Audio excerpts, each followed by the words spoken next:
Gempa bumi magnitudo 5,2 getarkan Banten. Kasus suap Bambang Kayun. Berapa jumlah warisan Said Kapi yang diperebutkan?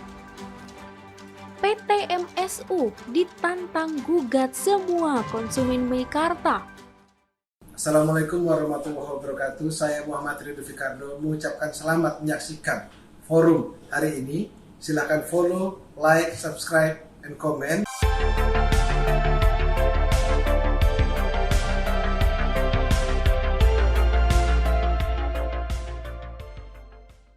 Halo Sobat Forum Keadilan, bersama saya Puspita Chandra Dewi. Inilah forum hari ini. Gempa bumi berkekuatan magnitudo 5,2 getarkan Banten pada Selasa 7 Februari 2023 pukul 7:35 waktu Indonesia Barat. Gempa ini dirasakan hingga Sukabumi dan Jakarta. Gempa bumi magnitudo 5,2 mengguncang Muara Binu Angen, Lebak, Banten pada Selasa 7 Februari 2023 pukul 7:35 waktu Indonesia Barat. Laporan dari Badan Meteorologi, Klimatologi, dan Geofisika, pusat gempa berada di laut 66 km tenggara Muara Binu Angen, Banten dengan kedalaman 10 km. Getaran gempa dirasakan di sejumlah daerah yakni Bayah, Banjarsari, Taman Jaya, Serang, Pandeglang, Tangerang Selatan, Bogor, Cianjur, Sukabumi, dan Jakarta dengan skala yang berbeda. Menurut Kepala Bidang Mitigasi Gempa Bumi dan Tsunami BMKG Daryono, pada Selasa 7 Februari, gempa bumi yang terjadi berjenis gempa dangkal karena adanya aktivitas subduksi lempeng Indo-Australia. Melalui Twitter resminya, BMKG memastikan gempa ini tidak berpotensi tsunami, namun masyarakat diimbau untuk tetap waspada dengan potensi terjadinya gempa susulan. Kasus suap AKBP Bambang Kayun dengan tersangka Emilia Said dan Herwansyah mengundang tanda tanya besar. Berapa besar harta warisan Said Kapi sampai-sampai tersangka Emilia Said dan Herwansyah mampu menyuap Bambang Kayun senilai 56 miliar rupiah. Kasus suap oknum kepolisian AKBP Bambang Kayun dengan tersangka Emilia Said dan Herwansyah diduga berawal dari sengketa antar anggota keluarga yang memperebutkan hak waris. Yang mengejutkan, otak dari perkara suap senilai 56 miliar rupiah ini adalah anak dan menantu dari pengusaha asal Pontianak Timur HM Said Kapi, yakni pemilik PT Arya Cipta Mulya. Dilihat dari besarnya nilai suap, kasus ini memunculkan tanya, seberapa besar warisan yang diperebutkan Emilia Said dan ibu tirinya, Dewi Arianti. Kuasa hukum Emilia Said dan Herwansyah, Sahala Panjaitan, mengaku tidak mengetahuinya dengan pasti. Namun, dirinya mengaku pernah bertemu dengan seorang oknum yang menawarkan uang berjumlah besar kepada tim pengacara agar kasus suap Bambang Kayun segera diselesaikan. Sahala mengatakan, dia mengetahui jumlah warisan harta Said Kapi dari pemberitaan media. Ada yang menyebut 1 hingga 2 triliun rupiah dan bahkan lebih. Itu warisannya berapa banyak, Pak? Secara real saya tidak tahu. Oke. Ya, secara real saya tidak tahu, tetapi ada oknum, tanda kutip ya, ada oknum yang pernah menyampaikan ke tim pengacara untuk membagi senilai 1 triliun. 1 triliun. 1 triliun supaya ini masalah beres. Jadi ada kemungkinan warisan itu sampai sebegitu besar? Saya nggak bisa jawab Nggak bisa jawab. nilainya berapa. Kalau di pemberitaan ada yang bilang 2 triliun, Oke. ada yang bilang 1 triliun. Sidang dugaan class action kasus gangguan ginjal akut progresif atipikal atau GGAPA digelar di PN Jakarta Pusat pada Selasa 7 Februari 2023 setelah penundaan 3 minggu lalu. Dalam sidang ini, pihak keluarga korban menuntut pertanggungjawaban kepada pemerintah dan pihak terkait. Namun, sidang ini harus kembali ditunda 3 minggu ke depan setelah 2 tergugat tidak menghadiri sidang. Sidang dugaan class action kasus gangguan ginjal akut progresif atipikal atau GGAPA digelar di Pengadilan Negeri Jakarta Pusat pada Selasa 7 Februari 2023 pagi.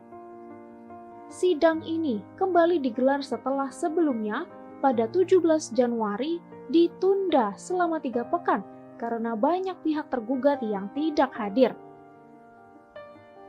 Puluhan keluarga korban hadir di ruang sidang Wiryono Pradjodikoro II, PN Jakarta Pusat pukul 10 waktu Indonesia Barat. Mereka datang dengan menggunakan kaos hitam bertuliskan "Kukira obat, ternyata racun" dengan tagar "Tragedi obat beracun". Keluarga korban mendesak pemerintah untuk menetapkan kasus ini sebagai kejadian luar biasa (KLB), lantaran kasus ini memakan korban hingga mencapai ratusan anak. Jajang, berusia 36 tahun, ayah dari salah satu anak yang meninggal akibat gagal ginjal akut, meminta pertanggungjawaban kepada pemerintah dan pihak terkait. Besar harapan saya ke pemerintah supaya bisa bertanggung jawab. Selain itu ke Kemenkes, BPOM, pihak produk-produk yang digugat supaya bertanggung jawab. Jajang bersama keluarga korban lain yang mengalami hal serupa mengajukan gugatan class action ke PN Jakarta Pusat. Berikut beberapa pihak yang digugat dalam kasus ini. Hasil sidang ini berupa penundaan hingga 3 minggu ke depan, yakni tanggal 28 Februari dan pemanggilan sekali lagi terhadap pihak tergugat yang belum hadir. Anggota Perkumpulan Komunitas Peduli Konsumen Meikarta atau PKPKM berdemo di Pengadilan Negeri Jakarta Barat pada Selasa 7 Februari 2023. Demo ini digelar bersamaan dengan sidang gugatan PT Mahkota Sentosa Utama terhadap 18 konsumen Meikarta. Para pendemo menantang PT MSU untuk menjadikan mereka semua sebagai tergugat. Puluhan konsumen Meikarta yang tergabung dalam anggota Perkumpulan Komunitas Peduli Konsumen Meikarta berdemo di Pengadilan Negeri Jakarta Barat pada Selasa 7 Februari 2023. Mereka protes karena pihak Meikarta belum melaksanakan serah terima hunian kepada mereka hingga saat ini. Selain itu, mereka mengkritik pengembang Meikarta yang menggugat 18 konsumennya dengan dasar pencemaran nama baik. Aksi ini dilaksanakan bertepatan dengan sidang gugatan PT Mahkota Sentosa Utama terhadap 18 konsumen Meikarta. PKPKM membawa poster yang berisi berbagai macam tuntutan. Di samping itu, mereka juga menantang pihak pengembang untuk menjadikan mereka semua sebagai tergugat. Sidang gugatan PT MSU terhadap 18 konsumen Meikarta yang dijadwalkan digelar hari ini kembali ditunda hingga 28 Februari. Seorang ayah bernama Ade dilaporkan menganiaya kedua anaknya hingga salah satunya meninggal dunia di Cimahi, Jawa Barat. Ade kemudian ditangkap dan dijadikan tersangka akibat perbuatannya itu. Polisi menangkap Ade Bogel berusia 37 tahun, seorang ayah yang menganiaya 2 anak kandungnya. Ade ditangkap di rumah keluarganya di Sarijadi, Bandung pada Senin 6 Februari 2023 malam. Ade menganiaya dua anaknya di sebuah rumah kontrakan di Jalan Pesantren, Kelurahan Cibabat, Kecamatan Cimahi Utara pada Senin 6 Februari dan mengakibatkan salah satu anaknya meninggal dunia. Kapolres Cimahi AKBP Aldi Subartono di Mapolres Cimahi pada Selasa 7 Februari mengatakan bahwa Ade ditangkap bersama istrinya, ibu tiri dari dua korban. Ade telah ditetapkan sebagai tersangka, namun sang istri masih dalam pendalaman. Penyidik menetapkan Ade sebagai tersangka berdasarkan pemeriksaan yang dilakukan terhadap pelaku dan sejumlah saksi. Ade Bogel dilaporkan telah menyiksa dua anak kandungnya sendiri hingga salah satunya yang berinisial AH berusia 10 tahun meninggal dunia.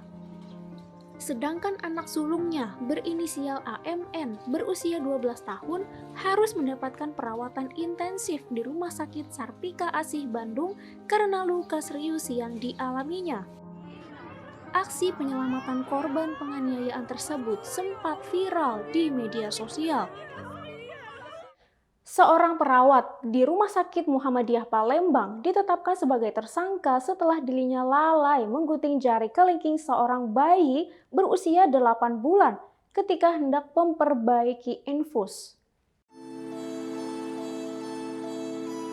Seorang perawat berinisial DM menggunting jari seorang bayi perempuan hingga putus di Rumah Sakit Muhammadiyah Palembang.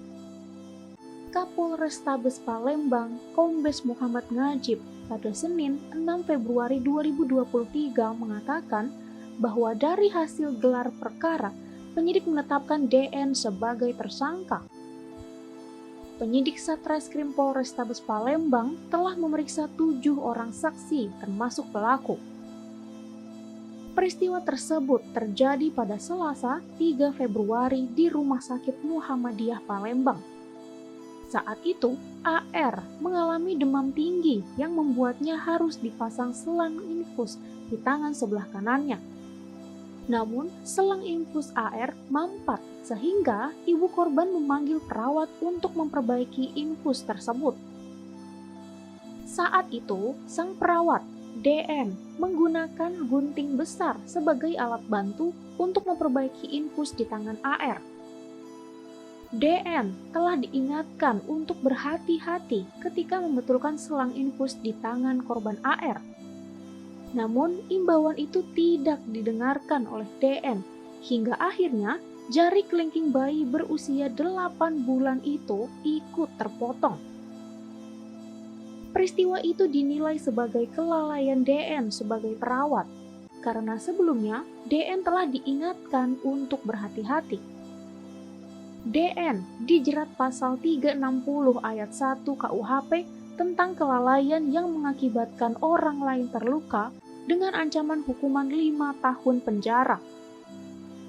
Pihak Rumah Sakit Muhammadiyah Palembang telah menonaktifkan DN dari tugasnya dan akan bertanggung jawab atas kesembuhan korban AR. Direktur Utama MRT Jakarta memaparkan kendala yang dialami saat akan melakukan pembangunan MRT. Apa saja kendala tersebut?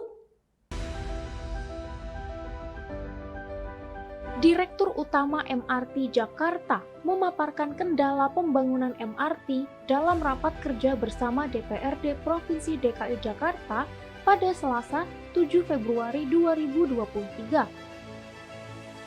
Dirut MRT Jakarta, Tuhiat, mengatakan pembangunan MRT fase 3 atau East West Lane Balaraja Cikarang ditargetkan pada 2024 mendatang.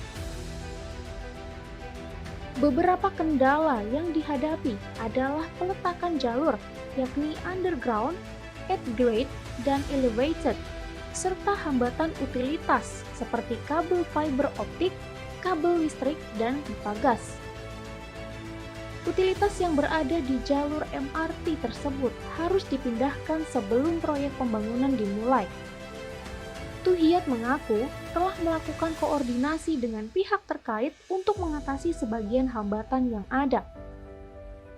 Proyek tersebut akan memiliki 49 stasiun beserta Transit Oriented Development atau TOD yang saat ini masih dalam tahap Basic Engineering Design oleh Kemenhub. MRT Jakarta sedang menyelesaikan pembangunan proyek fase 2A Bundaran HI Kota dengan nilai 25,3 triliun rupiah. Puncak acara 1 Abad Nahdlatul Ulama di Gelora Delta Sidoarjo dihadiri oleh Presiden Joko Widodo beserta Wakil Presiden Ma'ruf Amin. Dalam kesempatan ini, Presiden Jokowi memberikan pujian kepada Nahdlatul Ulama karena telah membantu melawan radikalisme di Indonesia. Presiden Joko Widodo bersama Wakil Presiden Ma'ruf Amin menghadiri puncak acara 1 Abad Nahdlatul Ulama di Gelora Delta Sidoarjo, Jawa Timur pada Selasa 7 Februari 2023. Dalam acara tersebut, Presiden Jokowi memberikan harapan kepada NU di usianya yang telah memasuki abad kedua ini.